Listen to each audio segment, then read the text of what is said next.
Salut les amis, on se retrouve pour un nouveau 5 choses à savoir et cette fois-ci c'est sur l'univers de JoJo's Bizarre Adventure. Cette semaine, on commence notre série avec le plus célèbre des JoJo, Jotaro. Jotaro est l'un des protagonistes les plus appréciés par les fans de la licence, de par son côté mauvais garçon, mais surtout grâce ou à cause de son évolution psychologique tout au long du récit. Personnage le plus présent dans l'histoire car il est présent dans 4 parties de la série, Jotaro est l'effigie de la licence JoJo. Jotaro le psychopathe. Au début de la 3e partie, lorsque Jotaro est présenté comme personnage principal de cette partie, il nous est présenté un JoJo au tempérament assez étonnant car il n'avait rien à voir avec les précédents JoJo. Avec les faits qui nous sont présentés pour ce personnage plus son comportement, on en vient presque à penser que Jotaro avait toutes les cases de cocher pour être un parfait psychopathe. Quand on nous raconte un petit peu sa vie et dans quel environnement il a grandi, on apprend que Jotaro a grandi avec l'absence de son père, car célèbre pianiste et donc souvent en tournée, le père de famille était rarement présent. Donc Jotaro a grandi avec un père absent et une mère bien trop discrète pour sermonner et avoir ne serait-ce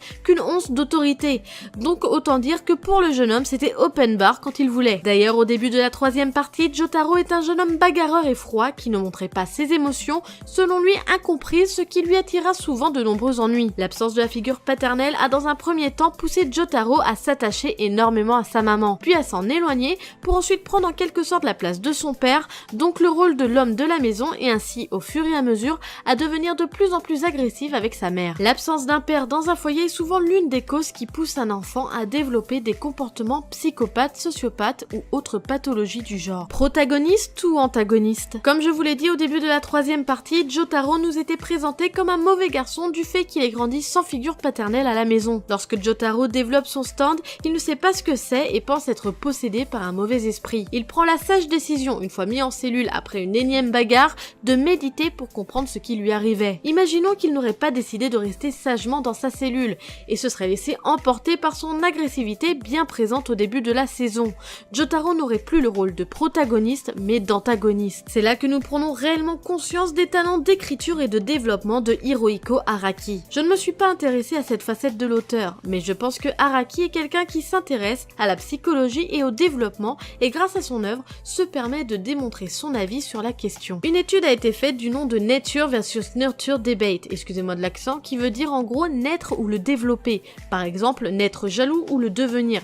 C'est bidon, mais c'est pour que vous compreniez bien où je veux en venir. Cette étude a été faite pour démontrer que les comportements psychopathes d'un tueur en série, par exemple, pouvaient être évités et étaient dus au développement de l'individu lors de son enfance. Chez l'enfant, les 3 premières années sont cruciales à son développement, donc forcément, s'il manque des pièces au puzzle ou qu'il subit des violences, cela jouera sur son développement. Je pense donc que c'est ce qu'a voulu démontrer Araki dans le développement de Jotaro. L'enfance de Jotaro joue sur son comportement, donc s'il n'aurait pas décidé de rester sagement dans sa cellule, il aurait pu se laisser emporter par son agressivité et devenir probablement l'antagoniste de cette 3e partie de JoJo's Bizarre Adventure. Ce développement peut être également inspiré de la théorie du chaos, qui veut que un rien peut changer énormément de choses. Le plus populaire. Jotaro est le JoJo le plus présent tout au long de l'histoire. Il se voit être présent que ce soit en rôle principal ou secondaire dans 4 parties. De la 3e Stardust Crusaders jusqu'à la 6e Stone Ocean. Il se démarque par rapport à ça, par rapport au fait, comme on l'a vu précédemment, à son comportement atypique par rapport aux autres JoJo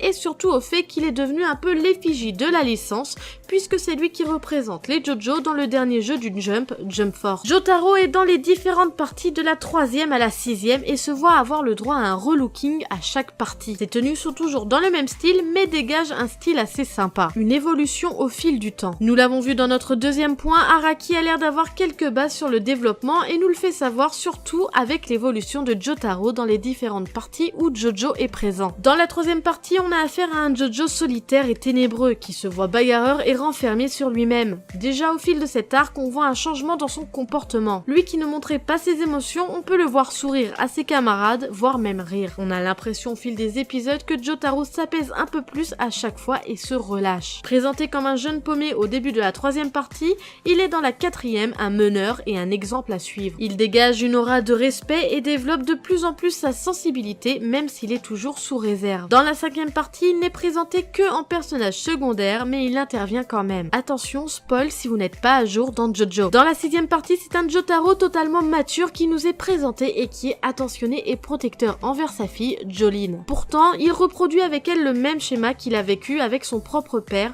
en étant absent de l'enfance de sa fille. fille, l'héritier des Joestar. Jotaro est le petit-fils de Joseph Joestar et l'arrière-arrière-petit-fils de Jonathan Joestar. Point commun entre les trois, mis à part qu'ils font partie de la même famille, ils ont tous les trois le même ennemi, Dio. Jotaro connaissait de nom Dio. Avant de le rencontrer, il le considérait déjà comme son ennemi. Dio considérait Jotaro comme un puissant ennemi, mais ça reste tout de même raisonnable, quoi. C'était pas la folie non plus, disons. Il était intrigué par le fait qu'il était suffisamment charismatique pour gagner la fidélité d'autres puissants utilisateurs de Stone, comme Abdul par exemple. Après leur affrontement, Dio changea son jugement sur Jotaro et le considéra comme un ennemi de taille, à l'image de Jonathan Joestar, si ce n'était plus. Dio voyait Jotaro comme une menace à exterminer. Il respectait Jonathan, mais Jotaro c'était différent car il le craignait, surtout quand Jojo apprit à maîtriser le temps. Il est incroyable et étonnant qu'au fil des années et des générations chez les Joestar, qu'un individu arrive à égaliser Jonathan et à être encore plus craint par lui, par leur rival de toujours, Dio. Ce 5 choses à savoir sur Jotaro se termine, j'espère qu'il vous aura plu, n'hésitez pas à me le dire par commentaire,